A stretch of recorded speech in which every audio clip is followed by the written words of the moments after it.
इच्छा के अनुसार जो मर सके लोग उसी को इच्छा मृत्यु कहते हैं। ये धार्मिक चीज़ में आ गया। कानूनी दृष्टिकोण से ये समझिए कि कोई व्यक्ति को इतना असहनीय हो जाए कोई चीज़, तब वो कोर्ट से गुहार लगा सकता है कि साहब हमको जीने का मन नहीं कर रहा, मरने दीजिए। अब वो परिस्थितियाँ उत्पन्न जब किसी को, जैसे कोई आदमी को बेड पे लेटा हुआ है, कष्ट सहने, पूरा शरीर सड़ रहा है, गल रहा है, घाव हो गया, बेड स्वेलिंग हो गई, देखा नहीं जा रहा है परिजन को, तो ऐसे परिस्थिति में लोग कोर्ट से आग्रह प्रशासनिक कारणों से अपना वो बोलते हैं।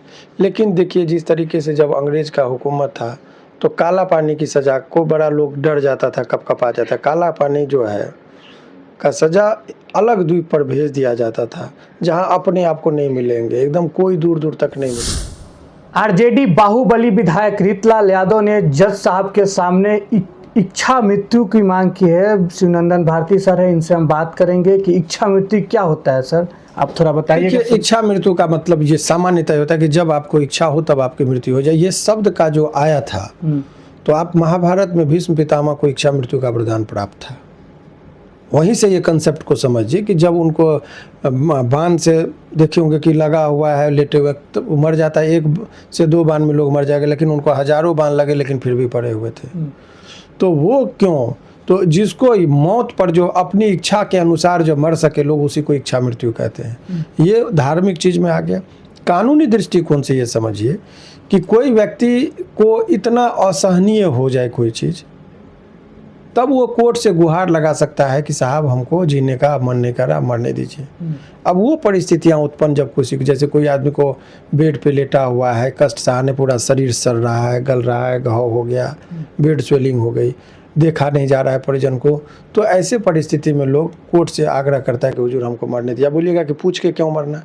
क्योंकि अगर कोई आदमी आत्महत्या का प्रयास करता है तो उसमें सजा है। अगर कोई घर का आदमी उसको जहर दे दिया, कि किसी को देखिएगा तो देखते होंगे कि लोग प्रार्थना, किसी को कष्ट देके अपने परिजन कहते हैं कि हे प्रभु अब इनका कष्ट नहीं उठाया जा रहा है, मर जाए। अगर मर भी जाते हैं तो भी लोग क्या कहता है कि अच्छा कि अब बहुत कष्ट था, चले गए। माने ये सामान्य बातें भी होती है कहीं कहीं वो परिस्थिति देखकर। इच्छा मृत्यु कोर्ट में जो है सो जीने के अधिकार में मरने का अधिकार निहित नहीं है। ये ऑनरेबल सुप्रीम कोर्ट ने व्याख्या करके समझा दिया। तो कोई आदमी यदि मरना चाहेगा अपने मन से जहर खाएगा और अगर बच गया तो उसको फिर सजा हो जाएगी। अगर कोई उसके घर के आदमी जहर ला के दे दिया तो मर्डर केस हो जाएगा। तो बड़ा परिस्थिति ये हो गया।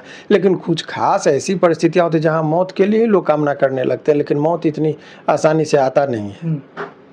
तो वो परिस्थितियाँ जब उत्पन्न होती है तब ऐसे खास परिस्थिति में इच्छा मृत्यु का लोग आवेदन करता है किसी को। जैसे एक उदाहरण के तौर पर समझिए, एक वैज्ञानिक थे, हॉकिंस साहब का पूरा बॉडी पैरालाइज था, केवल ब्रेन ही काम कर रहा था। हालांकि उनको इतनी सुविधाएं दी गई, मशीन से ही वो इशारा की बातें होता था। अब इस लेवल का आदमी है कि कुछ नहीं अंग काम कर रहा है, केवल माइंड से वो जिंदा है। अब वो कष्ट देख रहा है, शरीर में असहनीय दर्द और पीड़ा को अनुभूति कर रहा हो। घर के लोग जो उनके हैं उनको किसी को अपने परिजन का वो कष्ट नहीं देखा जा रहा है। तो वो आवेदन देते हैं कोर्ट में कि अब इसको हुजूर ये मरना चाहते हैं, इनको इजाज़त दीजिए सो दैट कि वो अपने साथ मर सके या जो जहर वगैरह या कुछ भी उसको दिया जा सके। तो वो उन परिस्थितियों में दिया जाता है। अब आइए रीतलाल जी के संदर्भ में जब बात करेंगे तो उनका ये आरोप था कि सिस्टम से हम करा रहे हैं। सिस्टम हमको अब जीने की इच्छा इसलिए नहीं है कि सिस्टम ने हमको तोड़ दिया है। हमारे साथ बहुत ही भेदभावपूर्ण तरीका अपनाया जा रहा है। हमको यदि मेरा केस आपके पटना में चल रहा है तो हमको भागलपुर क्यों शिफ्ट किया? इससे बढ़िया भागलपुर में रखिए, इतना कष्ट करके आते हैं तो क्यों नहीं हमको मारिए देते हैं? मरने का ही दे दीजिए, आप नहीं मार सकते तो हम खुद मर जाए। तो ये उनकी भावनात्मक चीज आकर बोले, जो कानूनी दृष्टिकोण से, हालांकि यदि इच्छा मृत्यु के लिए आवेदन दिया जाता है, बहस होता है तब, लेकिन वो भावनात्मक तौर पर बोल दिया, उसी को मीडिया बाइट बना के चला रही है। ऐसे कोई खास बात नहीं है। उनकी पत्नी लगातार आरोप लगा रही है पुलिस प्रशासन पे। सर ये अब सवाल आपसे नहीं पूछना चाहिए, फिर भी हम पूछ रहे हैं आपसे कि हमारे जो पति है, जो रीतलाल विधायक जी, उनको मारने की कोशिश किया जा रहा है। देखिए ये पॉलिटिकल बयान है। वो क्यों बोल रही है, किस परिस्थिति में बोल रही है? चूँकि वो सत्ता पक्ष से, वो उनका पति नहीं है, विपक्ष की पार्टी जो है मुख्य रूप से अभी बिहार में, उनके तरफ से विधायक वो बने हैं। और बहुत लोग अलग थलग पड़ जाता है। परिस्थितियाँ ऐसी होती है कि एक वो निर्दलीय जीतने वाले लोग अपने क्षेत्र में दबदबा है जीते, और पार्टी में अभी लेकिन पार्टी का जिस लेवल का उनको समर्थन चाहिए था वो नहीं मिलता है, तब लोग कराता है। सिस्टम से लड़ गए, सिस्टम और जो सरकार है वो उनके विपक्ष में और अपने का साथ नहीं मिल रहा।